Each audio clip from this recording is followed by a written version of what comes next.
بالحق قيل تدخلن المسجد الحرام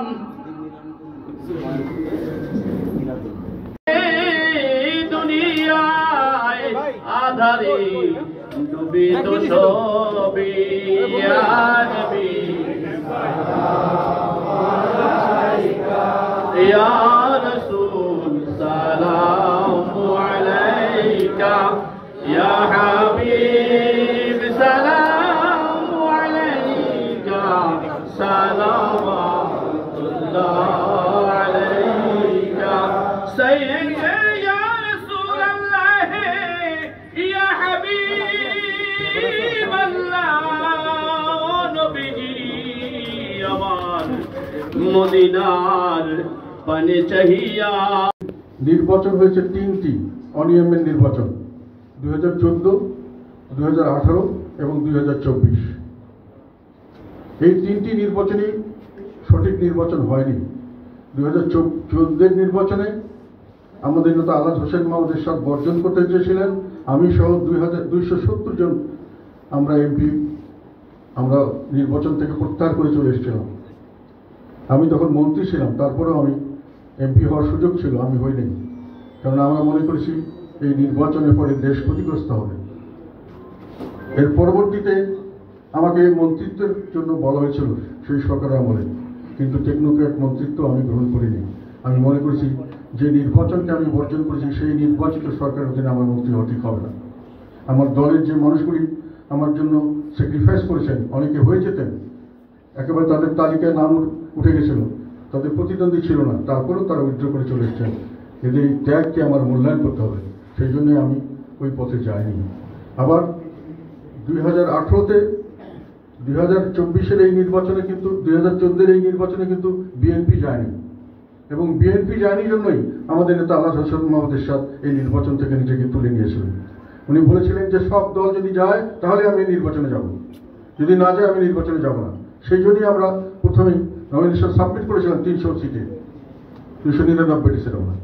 পরবর্তীকালে যখন বিএনপিকে যে বিএনপি আসলো না, তখন উনি ঘোষণা দিয়েছিলেন যে সময় বর্ধিত করা হোক, শিডিউল বাড়িয়ে দেওয়া হোক, যাতে করে বিএনপি এখানে এসে যোগদান করতে পারে, কিন্তু না হলে আমি নির্বাচনে যাব না। যখন বিএনপি আসেনি উনি তখন, এবং সময় বাড়ানো হয়নি, তখন উনি নির্বাচন বর্জন করেছিলেন। এই কথাটা অনেকেই খেয়াল করেন না। এবং ওনাকে যখন আটক করে রাখা হয়েছিল, আমরা কিন্তু প্রেস কনফারেন্স করে আমি বলেছিলাম যে ওনাকে বন্দি করে রাখা হচ্ছে, জোর করে নির্বাচনে আনা হচ্ছে। উনি আমাদেরকে বলেছেন নির্বাচন থেকে সরে যাওয়ার জন্য, এবং আমরা নির্বাচন থেকে সেই জন্য সরে যাচ্ছি। কিন্তু আমাদের আরেক ভাই, মানে দল, আমাদের বিএনপি থেকে কিন্তু কোনো রকম কোনো সমর্থন বা প্রতিবাদ আমরা তখন দেখিনি ওনার পক্ষে, তারা এখানে দাঁড়ায়নি। এমনকি একটা কথা আজকে বলতে চাই, নির্বাচনের পরে যখন আমার কোনো অবস্থান নেই, আমি যখন বিভিন্নভাবে নির্যাতিত হচ্ছি, নিগৃহীত হচ্ছি, তখন বিএনপির কিছু নেতা আমাকে বলছেন, কাদের সাহেব কি রাজনীতি করলেন, এখন ঘরকাও না ঘাটকাও না। একটি শাসক শ্রেণী তৈরি করে, শাসকরা একটি লাঠিয়াল বাহিনী তৈরি করেছে নিজেদের সুযোগ সুবিধা দিয়ে, এবং দেশের মানুষকে কৃতদাস করে রাখার ব্যবস্থা করা হয়েছিল। এইসবের বিশেষ সংগ্রাম, এই সমস্ত বক্তব্য জাতীয় পার্টির তরফ থেকে আমি ব্যক্তিগতভাবে যত বেশি দিয়েছি, আমি মনে করি বাংলাদেশের অন্য কোনো রাজনৈতিক দল বা নেতা এতটুকু দেননি। তারপরেও আমাদেরকে কেন এখনো ফাঁসি দেওয়া হচ্ছে না, জেলে না হচ্ছে না, এইসব নিয়ে আমরা আলাপ আলোচনা করছি। এটা কি ইসলামের শিক্ষা? যদি কেউ ভুল বুঝে থাকেন আমি ক্ষমা প্রার্থী। আমাদের বাধ্য করা হয়েছে অনেক কিছুতে, এবং আমরা নির্যাতিত শুধু খালি একজনের হাতে নয়, আমরা নির্যাতিত হয়েছে সব সরকারের বিভিন্নভাবে। এরশাদ সাহেবের এগেন্স্টে মঞ্জুর মামলা কেস দেওয়া হয়েছে 14 বছর পরে, সেই মামলা 19 বা 20 বার ফাইনাল জাজমেন্টের সময় সেই মামলাকে অফ করে দিয়ে আবার প্রথম থেকে শুরু করা হয়েছে, এবং সব সরকারি সেটাকে করেছে, এবং মৃত্যুর দিন পর্যন্ত 24 বছর ওনার এই মামলা নিষ্পত্তি করা হয়নি। 28 জন সাক্ষী ছিল, সেই সাক্ষীরা কেউ ওনার বিরুদ্ধে কিছু বলেনি।